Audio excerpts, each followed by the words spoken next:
We have some questions from our dear friend Rex Basterfield, who was himself briefly involved in Scientology many, many years ago. So when you're ready. How did your friends, who were still in, treat you when you left?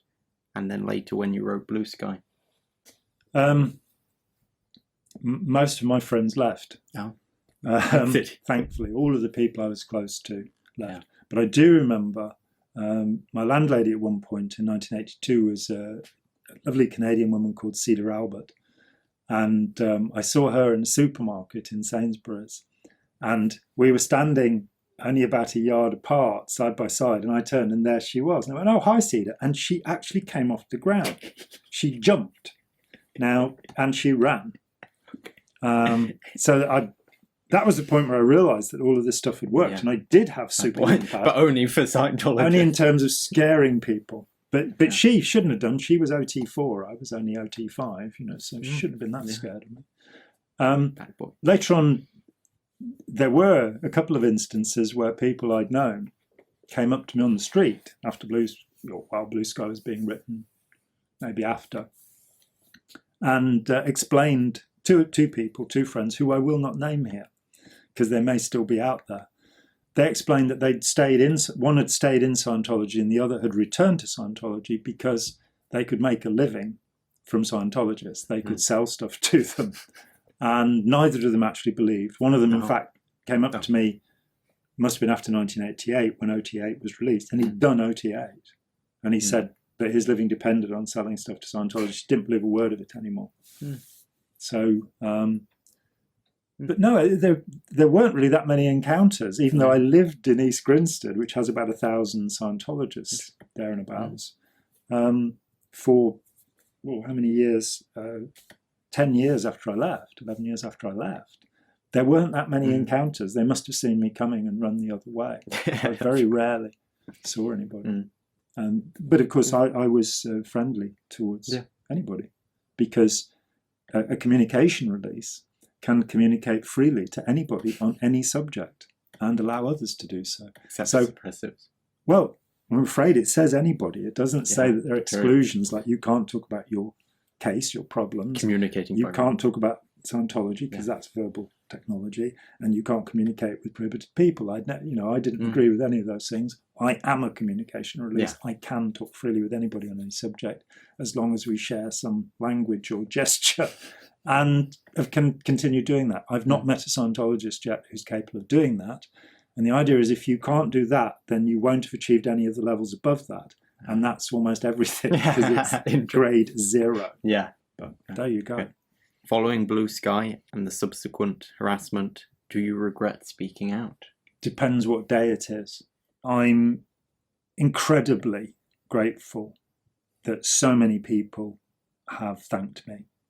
So many people have said that I transformed their lives by giving them access to this material. That's an incredible feeling, and it is a foundation for real happiness for me, that I can look at that and I can think, well, this person said this to me and this person wrote this to me. Complete strangers often. On the other hand, I pretty much gave up my life to it, and I had a reasonable career as an artist. I'd had a one-man show in London, which had one good review, and one of the top art critics had come along and regretted that he had no more column space that month because he really liked the work. So I might have made a career doing that, which is something I loved doing and had no pain or angst involved with it. And instead I faced 12 years of harassment. Well, 16 years of harassment. After 12 years, I decided that I just couldn't carry on. I'd been completely steamrolled in the courts. Unfortunately, while people were grateful to me, they weren't grateful in cash terms. And I'd made the foolish decision that I shouldn't charge people money to help them. Now, doctors and nurses are allowed to do it, lawyers are allowed to do it. But it seemed to me that it was a kind of demand for purity of myself. And it meant that I had to earn money from some media stuff. You know, Russell Miller paid me £2,000 to help him for 18 months and give him a copy of my manuscript, bless him. And litigation, you know, helping people get their money back, or helping some of the big cases that went on in the US. But I'm incredibly undercharged. It was only towards the end that I realised there was a case with Frank Gabodi in 1993 where he foolishly decided to sue Scientology because they'd accused him of plagiarism. If I remember rightly, his Institute for Research into Metapsychology, and I'm proud of that because I gave him the word metapsychology. It's a word Freud used. That it was in a book in his house. I said, why don't you call it metapsychology? That sounds... Yeah. But back in about 88, I think that was, that he got into this thing where the American Psychological Association had supported the idea that you could go and study with him, and you were studying basically Dianetics and Scientology under another name, and you could get degree credits. And Scientology had gone and complained that he just plagiarized Hubbard's work, and which was true. What can I say? And in the first edition of his book, he'd actually acknowledged Hubbard as the source, but then he took that out, and that becomes plagiarism, where you're using somebody else's ideas without acknowledging them. Whether that's right or wrong is not for me to decide.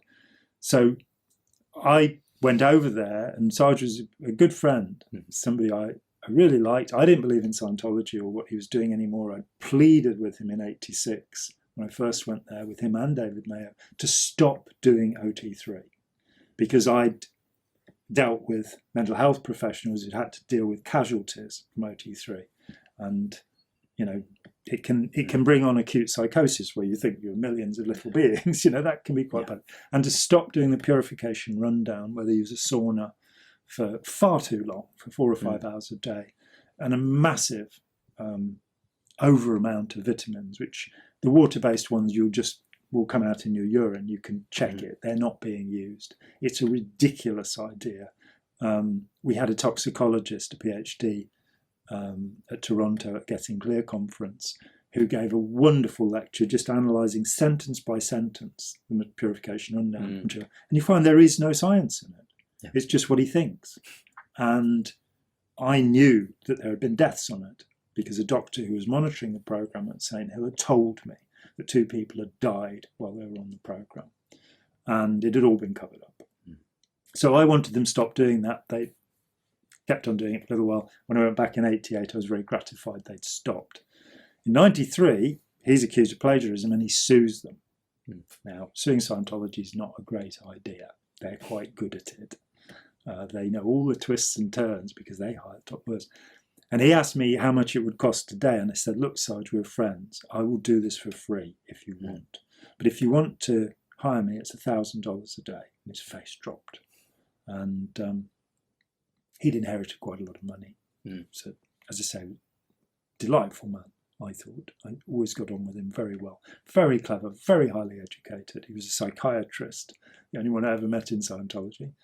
And had, he'd done a master's degree at Cambridge here in England, which you have to be relatively smart for.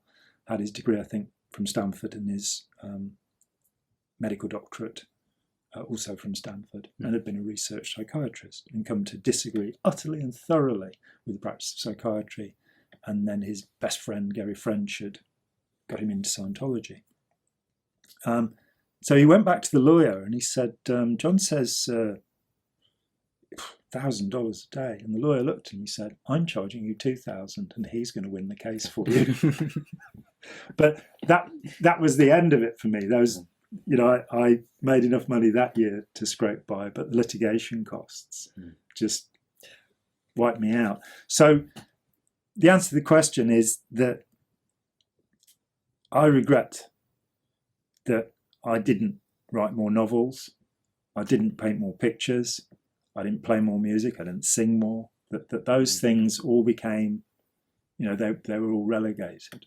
I did have a period, the courtesy of my family, who are wonderful people, where I was able to write fiction for 8 to 9 years after Scientology, but I just wanted to understand how it all worked, and so I've never stopped studying that. I have a bibliography of perhaps 500 books that are to do with the psychology of authoritarian control. And that eventually, took over. And it wouldn't have been possible for me to get to where I am with that, where, many of my colleagues are PhDs, they're professors, and they talk to me as somebody who understands their subject matter. And that's quite gratifying. I was indeed offered a PhD along the way at Aarhus University, and then they withdrew the offer, having approved the manuscript of Blue Sky, the full manuscript. It was then decided that I had to answer questions in either Danish or German. So that was a bit unfortunate.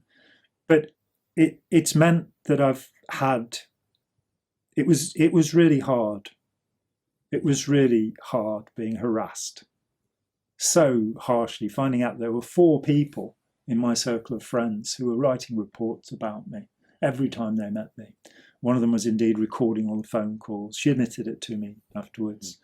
Being spied on all the time, not knowing whether people are genuine or not when they come to you.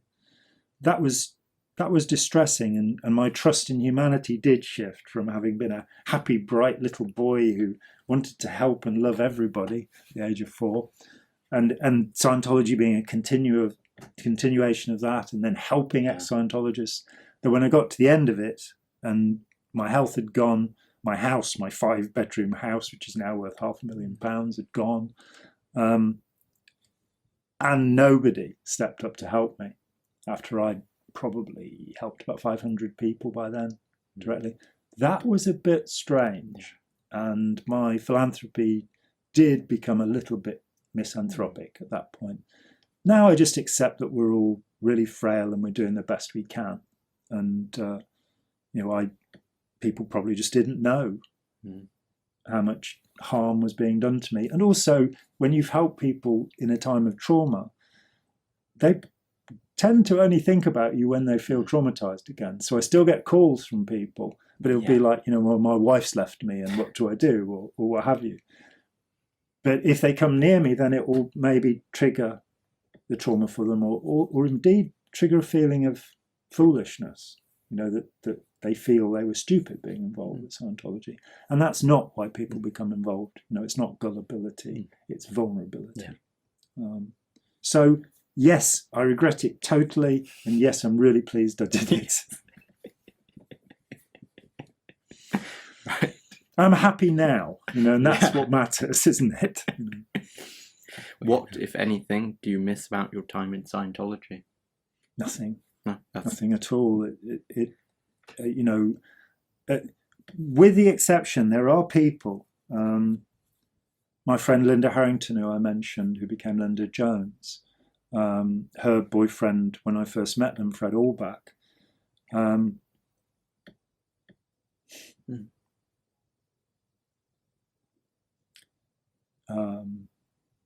Bernie and Lynn Lowenstein in Australia, in Melbourne, people that I really loved who are not allowed to communicate with me.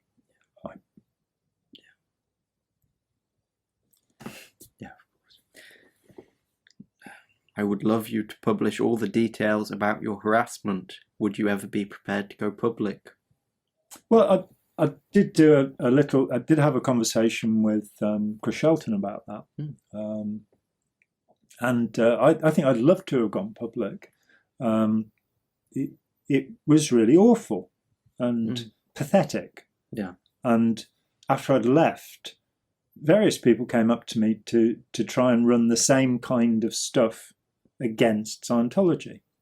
And there's a guy called Brian Wordy who came to me, and he'd told me that he'd worked in Branch 1, the harassment division, covert data collection in London. And he'd like to help me to harass Scientology. And I just looked at him and said, that's why I left.